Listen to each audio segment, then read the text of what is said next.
Hi, welcome to the Right Room with Hilary Phelps. And September is National Recovery Month, and this month we are really highlighting women who share their stories of recovery and hope with others. Today we have Celeste Yvonne, and she is the author of It's Not About the Wine, The Loaded Truth Behind Mommy Wine Culture. And today we really dive into kind of the rise of the mommy wine culture, and not only the rise of the mommy wine culture, but the reasons behind it, the reasons that women feel the need to be perfect and not ask for help. And this was a really powerful episode. She's over 6 years sober. She's the founding host of Sober Mom Squad, and she shares a lot of information and stories and tips on how we can show up better as a mom for our children. So I think you're really going to like this episode.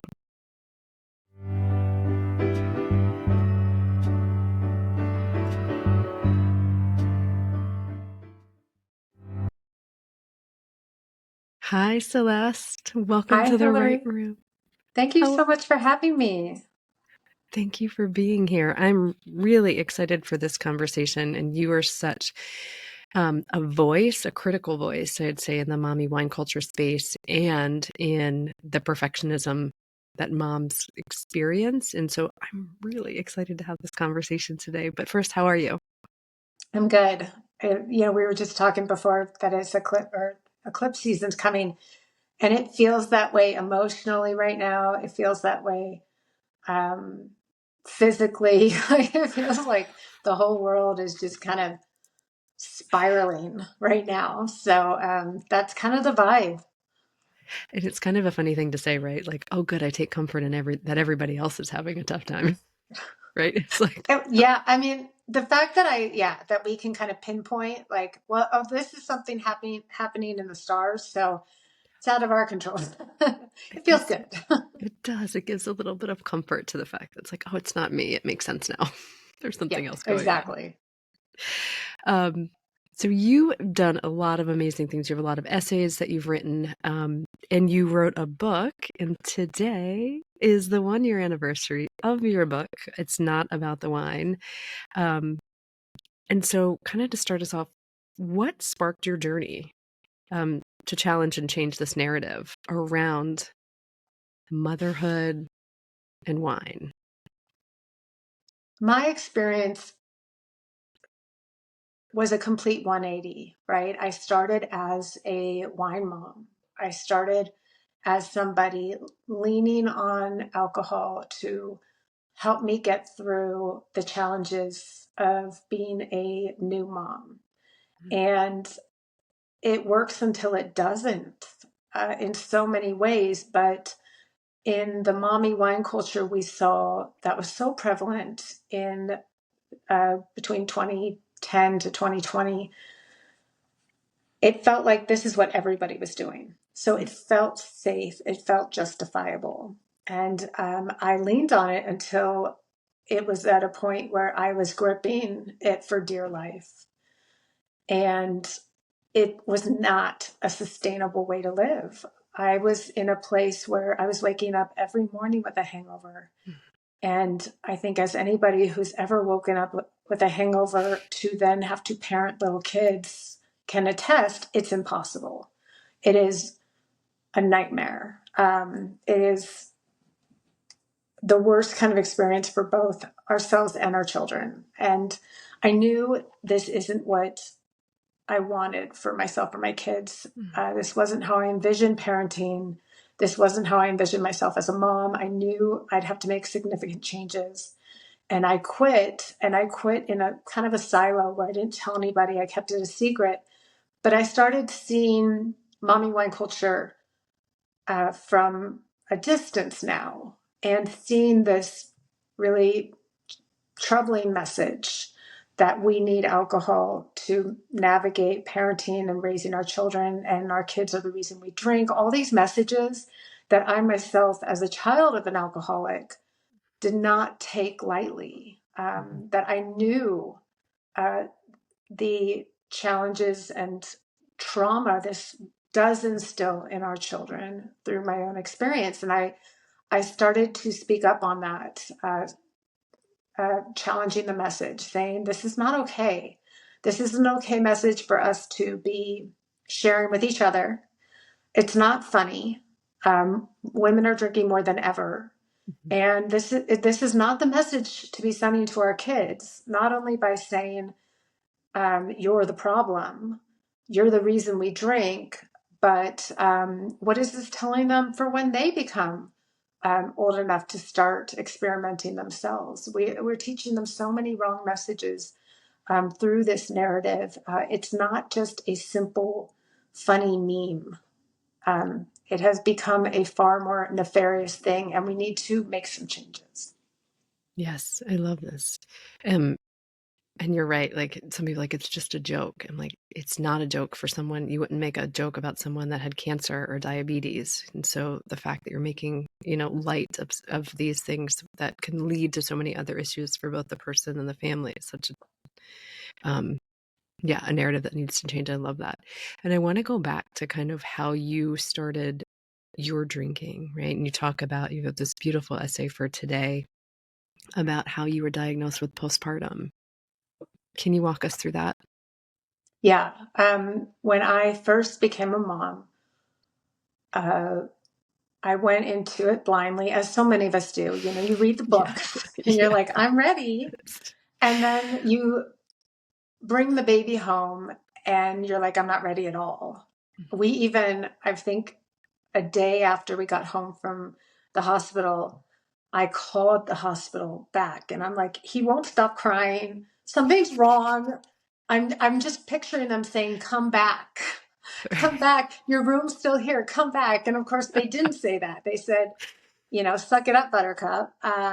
That's what, welcome to parenthood. Yeah. So it really was um, hard from day one. And we had a child who was colicky. And I developed postpartum depression right away. Mhm. It felt pretty immediate. And it was dark and scary and really treacherous territory because I have been through depression before, but to now have a baby whose entire life is dependent on your physical body is a whole new level. And I called my OB a few weeks after having the baby, knowing that this isn't right. And probably at my mom's encouragement. And she said to me point blank, if you're having thoughts about self harm or harming your child, you need to go to the mental institution.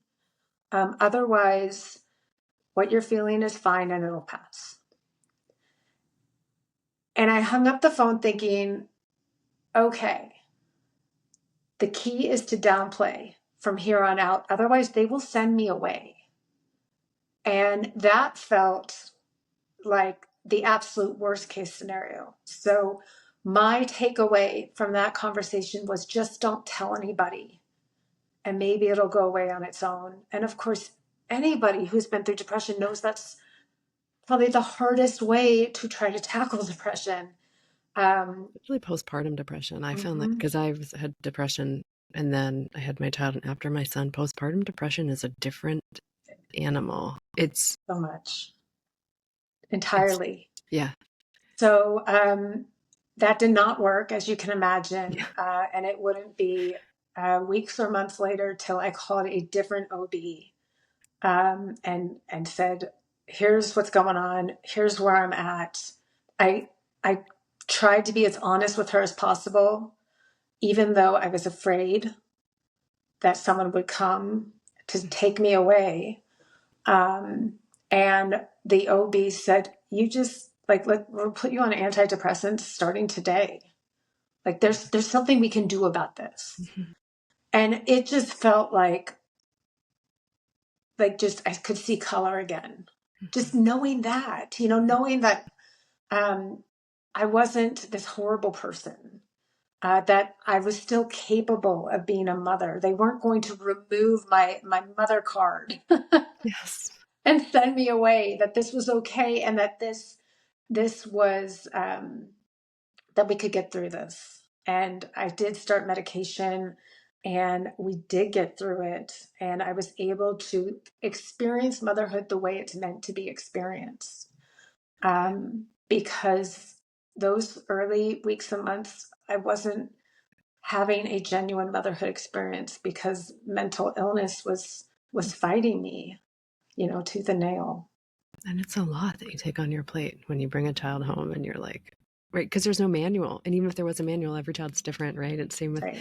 but this top, you say it's like stuffing it down, right? The first doctor was kind of like, oh, it'll go away. Yeah. How do you feel about that? Is like transitioning that into the mommy wine culture? Like, I feel like it's also the same thing, like, oh, use this or it'll go away or just numb it, right? Like as women, Hmm. we're kind of taught, and you mentioned this too in your book, that we're taught to like not acknowledge anything really. Like I'm paraphrasing, but don't, if something's wrong, just ignore it. Just keep putting that smile on and keep walking through. Yeah, oh, everything is good. Of course I can help you. Let me put more, or let me deal with Yeah. more. Um, how is that serving women? Oh, it's not. I mean, nothing about that serves women. It is a great way to keep women silent and suffering. Mhm. And so many of us do. So many of us grin and bear it because we are worried about what they might do, who they might call, or what they might say about us. Um, the key is, this is what I think about mommy wine culture, is when you are encouraging mothers to numb out instead of seek real support or demand change, wherever it's at, even just in your own home. When we stand up and say, I need a better distribution of labor on the home front, I need better support systems, whatever it may be, we make other people uncomfortable, and nobody likes that. It's far easier to tell mothers to suck it up, to let it pass, to just have a glass of wine, and hopefully it'll just go away on its own. It's far more realistic to, when we tackle these challenges face on, when we have the difficult conversations, we will execute change at home, in our community, legislatively. But it won't happen if we're all just back at home telling each other to drink alcohol and numb out to it. And talk about, and I think we've both seen this, right? And the number of women drinking isn't lower. It's not going down. Yeah. Can you talk about the impact, of being alone, like that COVID? Like, I mean, I've seen some of the numbers and I know you've seen some of the numbers. So kind of where I'm going with this, right? Like women, and I know you talk about this too, like women in community, right? Like I Mm-hmm. feel like we kind of go through and, um, even with friends, sometimes I'm like, I'm good. Everything is fine. You kind of have this mask, but like finding that community. And I know you've were the founder of one. I'd love for you to talk about that, of where it can create that safe space for women to take that mask off and start talking more openly about these things that, motherhood, perfectionism, alcohol, shame. What does community do for women? Yeah, I would say, um, there's that famous quote, and I don't know if we know who it's from, that says, shame dies when we share our secrets in safe places. And Yes. that is what community can and is to women in recovery, mothers who are struggling, um, all of those things, because uh, a lot of people, especially women, are afraid to talk realistically and honestly about the challenges they're going through for some of the reasons we've already described: shame, judgment, accusations. But when we can find a place where we can safely share that, whether it be in a community with a therapist, both, or with friends and family that will offer us a judgment-free space, we can really break through some of those barriers to getting to a better place, to feeling safe, to feeling heard. When COVID started, my friend Emily Paulson started Sober Mom Squad, and I became one of the founding hosts of it, where we created this safe space for anyone who identifies as a mother to meet and talk about sobriety. And some of these women weren't even sober. Some of them were just curious. And some of them were well into their sobriety, but fearful with the new situation going on around COVID. And we offered a community space unlike anything else, specifically for moms. And that was such a lifeline for everybody, myself included. I had never been to a recovery meeting prior to my first Sober Squad meeting. And it was, for me, it was revolutionary because it felt like this safe place where I could come together and actually meet other sober moms. I didn't know any sober moms in real life. Yeah. So here I was with an entire group of women from all over the country who were on the same journey as I was. And we could talk about the hard, and not just with sobriety, but with motherhood, with our children, with raising kids with special needs. I mean, all these things that it feels like most people in our own communities don't necessarily understand.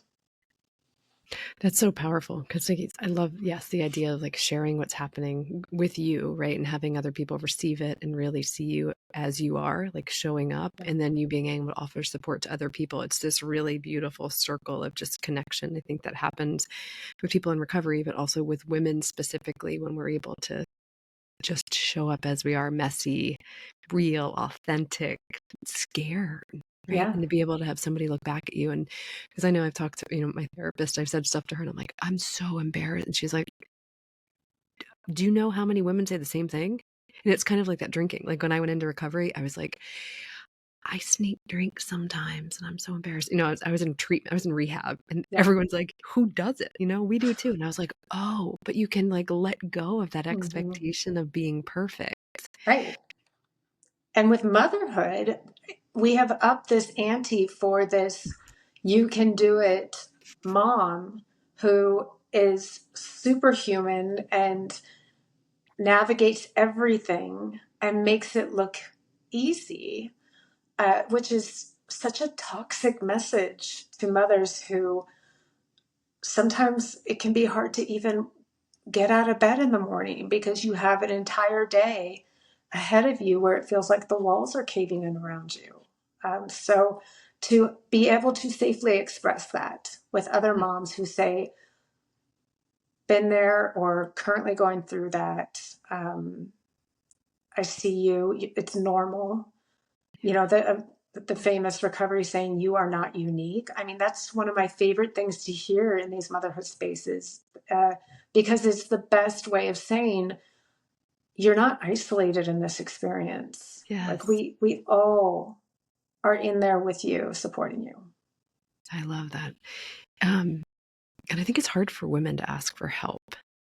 And is it that idea of that perfectionism? I mean, is it that, I mentioned like cultural, societal, familial, like all these expectations that we have, but where, what is your thought on this? Women like feeling the need to do it all and be perfect. Yeah, I think I have a lot of thoughts on it. We could spend all day on it. It's interesting because I wrote this piece in 2016 before I was even all that close to considering my sobriety, talking about how I needed more help in my marriage, with raising children.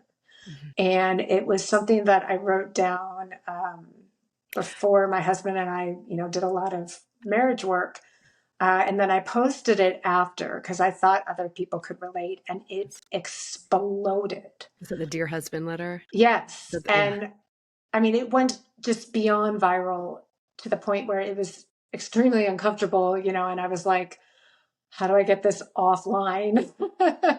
But, it just, people could relate. And um, that was me at the time kind of waving the white flag saying, I need help.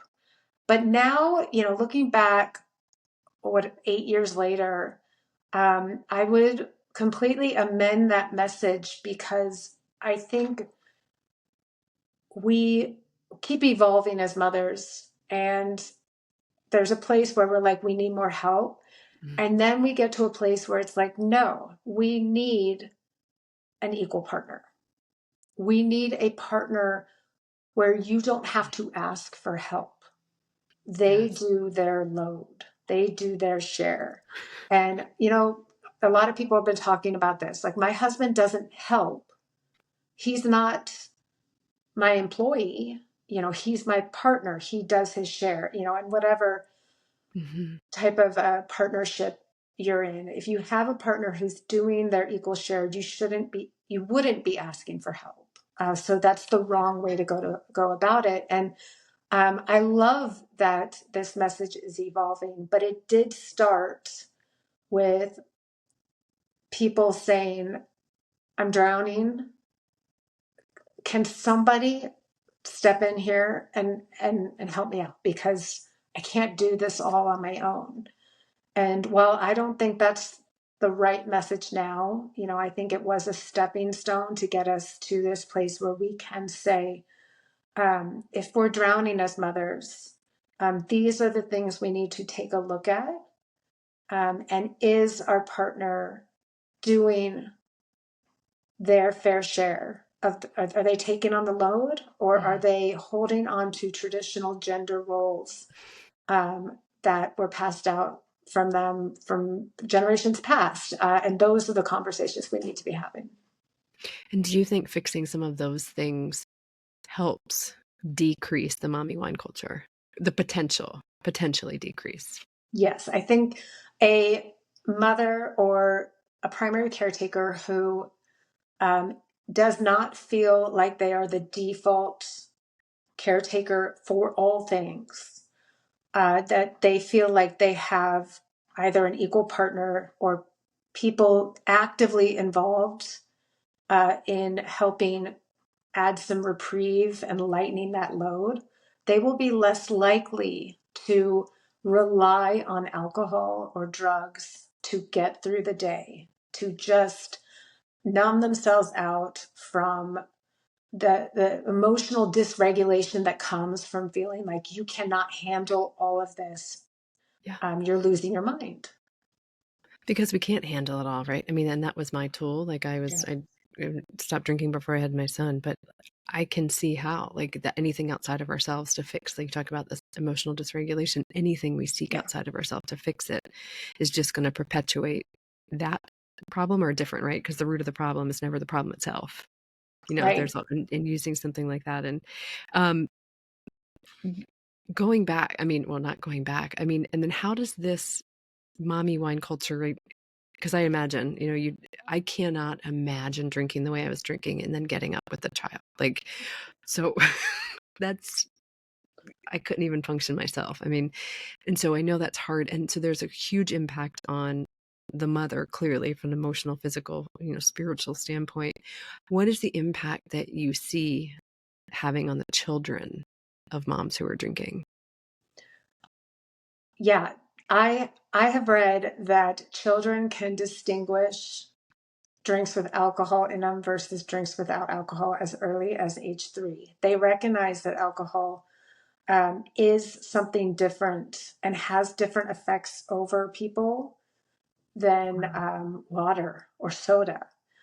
So we have to give them a heck of a lot more credit for noticing than many of us do. And we should be having these conversations um, sooner rather than later with our children. With my kids were very young when I quit. They were age 1 and 3, but I think around 3 and 5 is when my 5-year-old asked me for the first time, "Why do I not drink alcohol, but Daddy does?" He was 5, so they noticed this stuff, and as a child of an alcoholic, um, it's hard to describe the emotional weight that carries in a way that a child doesn't understand is not their fault. Um, so, I don't say it to make people feel bad or shame them, but I do say to help people understand, um, a drinking or drug problem has implications beyond ourselves. And the sooner we can take care of that and take care of ourselves, the sooner we can help heal the ripple effect it has had on the people around us. In our Sober Mom Squad meetings, we talk a lot about this. We talk a lot about the shame of, I feel like it's too late. I've already done so much damage on my children. I don't think they can ever recover. Or some of them are saying, my kids don't even talk to me anymore. What does it matter? And I will tell you, as somebody who, my dad was an alcoholic till the day he died, I can't even imagine the impact if I would have been able to see him turn that around, no matter what age I was in, 20, 30, 40, to be able to see him make that life transition, that life-saving measure for the better would have had a profound impact on me and my siblings. So I don't think there's ever a too late time for our children. I think now is the right time for us to turn anything around, to do repair. And that can happen around addiction. That can happen with recovery. It will not happen overnight, but those are the stepping stones towards starting the process of repairing broken relationships. And it'll matter. It does matter. And I think to your point, like one woman getting sober, the ripple effect it has, right? And we didn't see it when I was in my addiction. I had that was my excuse too. Nobody else is bothered by it. Nobody else is affected by it. Right. It's just me.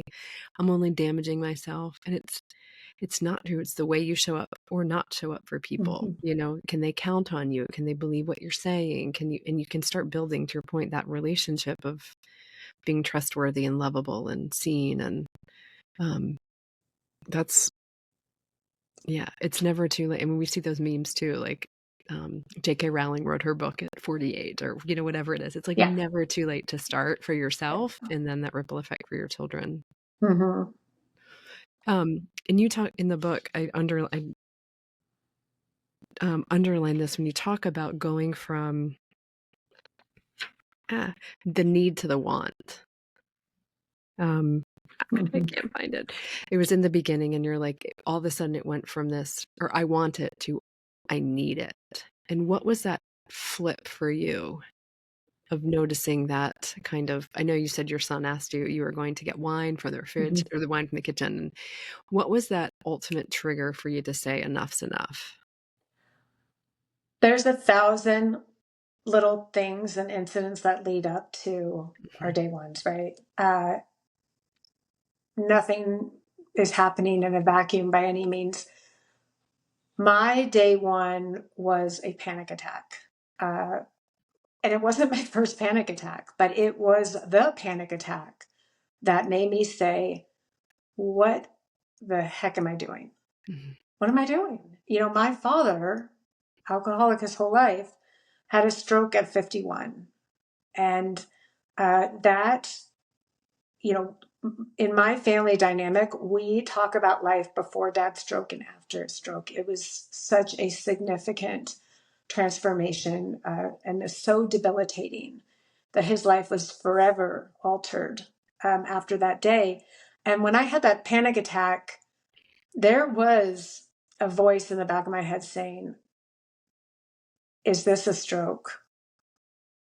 And if it is, like you've destroyed everything. Like that was what was going on in the back of my head. And that really was my aha moment, that even if this isn't the stroke, this is a precedent to the stroke.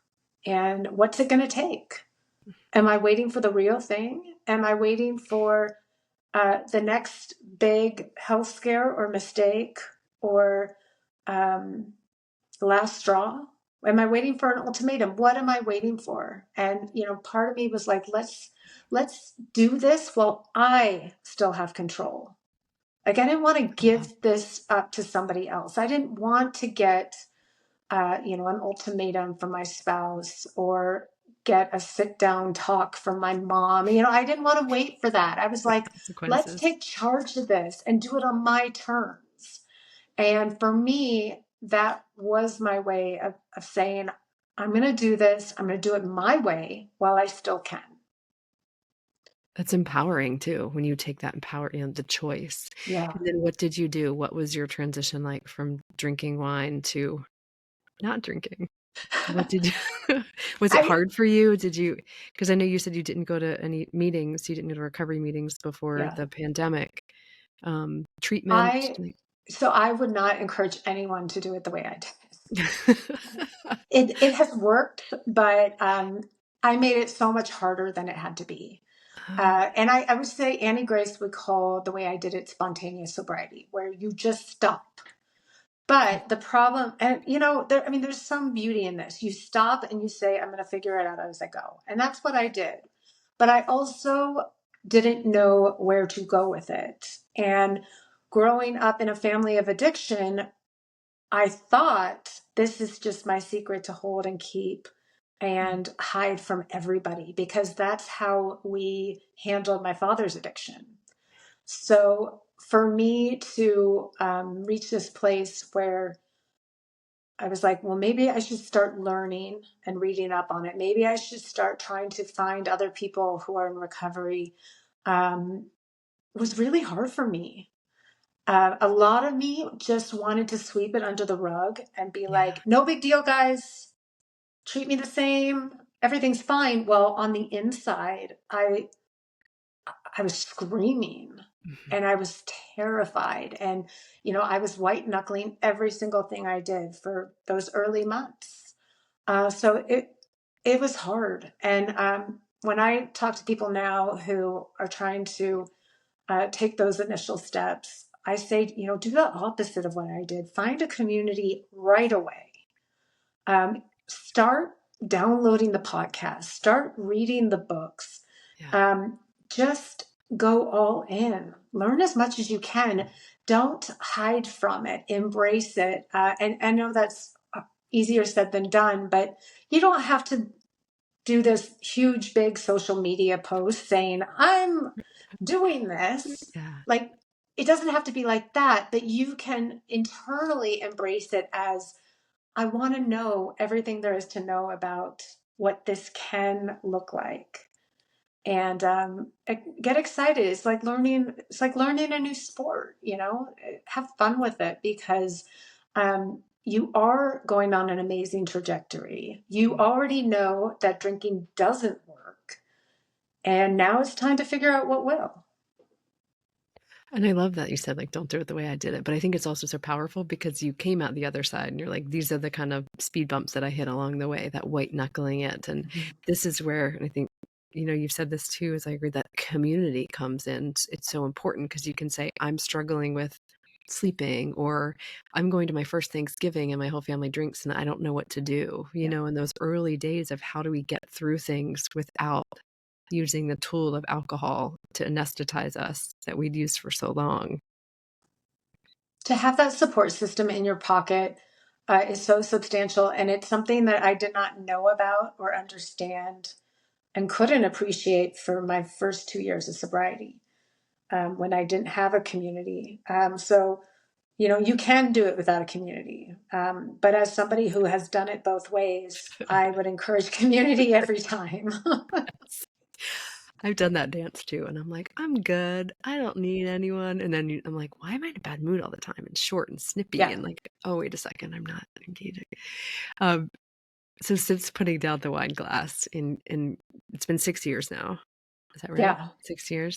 What are some tools, other than community and coping mechanisms that you've found that are really helpful in kind of coming home to yourself, right? And finding your way back to who you are? I mean, so much has changed in my life, in Yeah. 6 years. It's hard to even imagine where I would be now if I had kept drinking. Like, I don't think I Yeah. would be sitting right here. I would not still have a ring on my finger. Like everything would look very different. Um, I think when it comes to what I do in my day to day, it looks a lot like taking care of myself, but also learning who I really am. There is this re-education that comes when you quit drinking, especially if you had spent most, if not your entire adult life drinking, of who am I? What do I like to do? Yes. Totally. And what do I not like to do? It turns out, things that I thought were really fun or enjoyable aren't enjoyable at all. I just Like what? liked the drinking that came with Oh, it. yeah, yeah.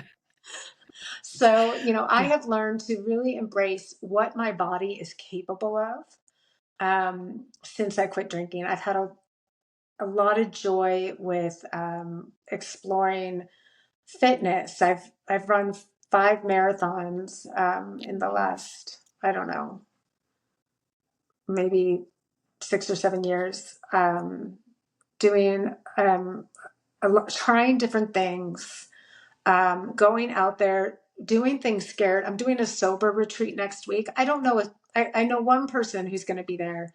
I'm not Tell me about that. friends with any of them. I'm just like, Yeah. I want to do it. I want to meet people. I don't, I have nothing to lose.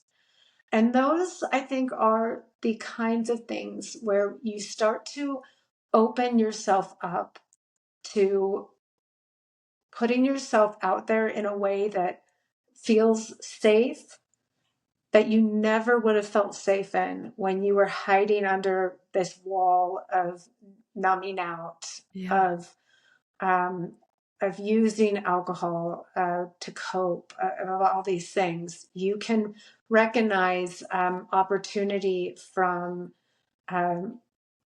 from just fear-based decisions. Yeah, and I think one of the most powerful things sobriety gives us is our choice, right? The power of choice, right? And like you said, you can choose to kind of step outside your comfort zone Yeah, and see what this experience is going to bring you versus drinking. It's just kind of staying in our space and just doing what we like. And I laughed when you said that doing things like I'm not really a going out person, but I would when I was drinking because it was seemed forced to drink alone. I mean, in the end, I was drinking alone, but yeah, like no, I love clubs and crowded bars. Like I would not go to a club or a crowded bar now not at all. if I There's so had many to. things that, I didn't realize how much of an introvert I was until I quit drinking. Yeah. And now, it's something that I'm like, Yeah. like, you're going to have to really convince me that this party's worth going to because I'm not going to it to get smashed anymore. So, Yeah. tell me there's going to be interesting people. Tell me there's going to be entertainment. But if you're just going to tell me everyone's going to be standing around a bar, like that doesn't sound fun because it's not. No, like nothing good happens at bars, I don't think. No. What is some advice that you would give to mothers who are caught in this drinking to manage the pressures of parenting? Yeah. So I would say before anything, talk to your doctor and see if you need to medically detox. It can be life or death. Most people do not need to medically detox, but you don't know unless you talk to them. Mm-hmm. Plus, your doctor can offer you suggestions on how to make the process easier. And like I said, any chance you can get to make this easier, like take those opportunities because you can do it the hard way. But I don't recommend it. It's not as fun the It's hard not way. it's not as fun. It won't be as smooth a transition. So Yeah. starting there, and then um, I I love how people are embracing these ideas of this 30-day approach, whether it's dry January, sober October. Take 30 days. They say it takes about that long for us to create new habits. It certainly takes that long for alcohol Mm-hmm. to completely leave our systems. So you can't really start to see genuine benefits that come from sobriety until you are taking a good 4 weeks away from the substance. That is when you're really going to start to see some genuine growth, whether it's better sleep, whether it's better mood regulation, all those things. The benefits do not come in the first 10 days. So we have to give ourselves that time. Also, I would also say shaking up your routine is key in those early weeks. Um, if your witching hour is 5 to 7, get out of the house between 5 and 7. If you've got kids, take them out with you. Like, shake up everybody's routine.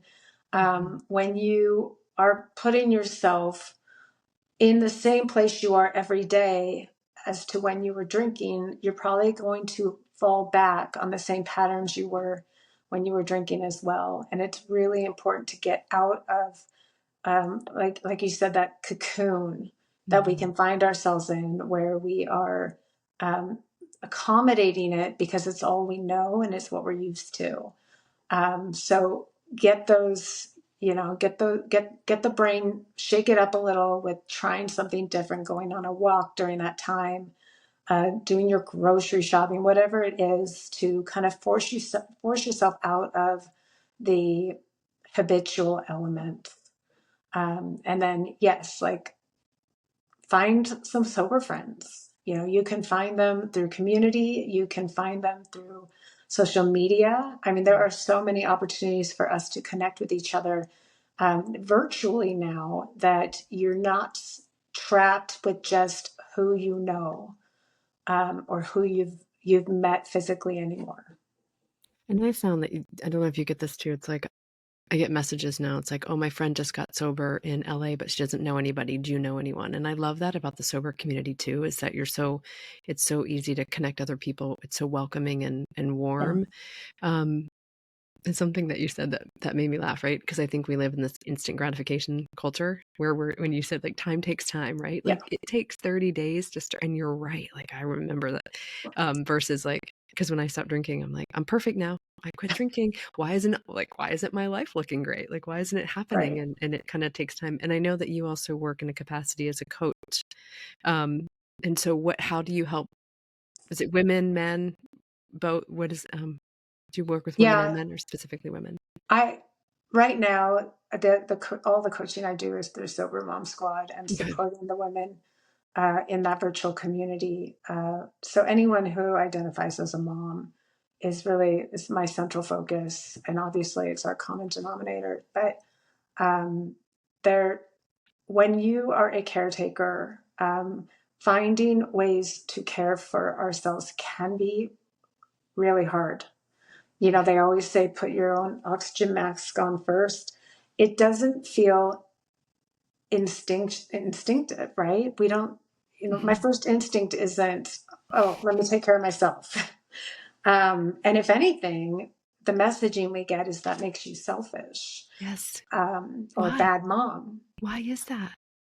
Does it come back to that perfectionism in moms, or we're supposed to just do it all? Because I Yeah, work with when we're women. supposed to be the martyrs, lay down our life for the sake of our children. This is what makes us good moms, is, do the thing, make it look easy, and don't complain. Don't Just be complain. grateful.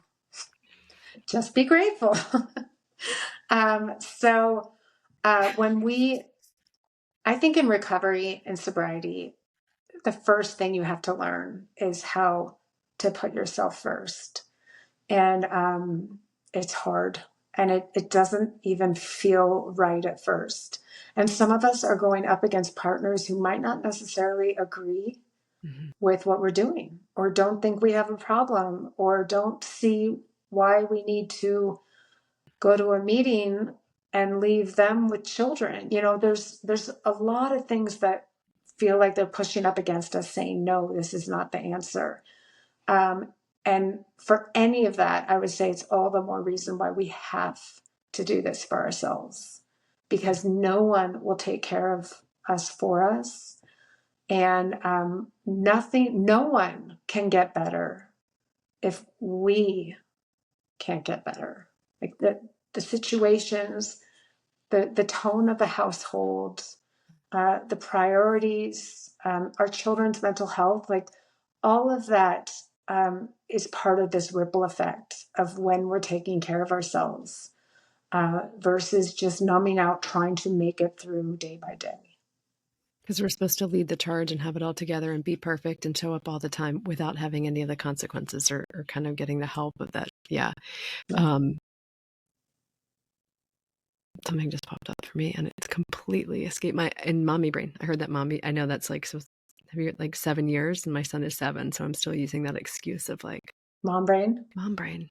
Oh, it's a lifetime thing. Yeah, And, the mental load encompasses this mom brain where it's like when you have all the balls to juggle, yeah, inevitably a few are going to fall off. And inevitably, that's what people generally point out is the balls that have dropped, not the 20 others that you're still holding up, juggling for dear life.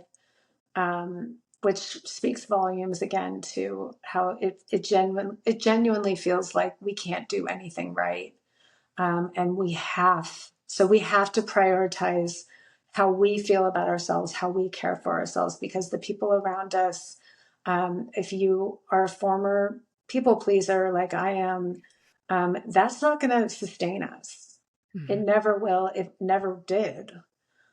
So we need to find ways to innately find that care, that nurturing that we need for ourselves. Yeah. And I feel like self-care can look like many things, right? Like we're talking about because I work with women too and they're like, I can't take a 15-minute walk. Like Yeah. it's just 15 minutes out of it. Like, well, I can't leave the kids with, my partner. I can't do that. And it starts kind of I think some of that self-care is speaking up for our needs and what we want because there's that Hmm. idea, like you said, like just be grateful. You're a mom, you have everything. And it's like at my core, I'm, a mom, a daughter, a partner, a woman, a friend. Like I'm all of those things equally. And for me, my child is the most important little human. I mean, we're moms, so we know how we feel about our kids, but there are other pieces that make up who we are too. And I think a lot of that gets lost in the culture too of being that perfectionist, of being that woman. And um, you've really done a great job in talking about that perfectionism and the reasons why we turn drinking. And I love this critical voice that you are in this space because I think this isn't going away, and I'm so grateful that you're talking so loudly and boldly about this. And you shared that on social the other day. That's what I was thinking when you said like nobody notices when all the balls are juggling in the air, but when one drops, it's when they notice it all. Um, so a couple things as we wrap up. Share with us where people can find out more about you, social media, website, any projects you have going on, and anything you want to share. Yeah. You can find me on Instagram, Facebook, TikTok. The Ultimate Mom Challenge is my handle. I love that name. I write on Substack, specifically about sobriety. Okay. And I also lead meetings at Sober Mom Squad. So you can find me there too.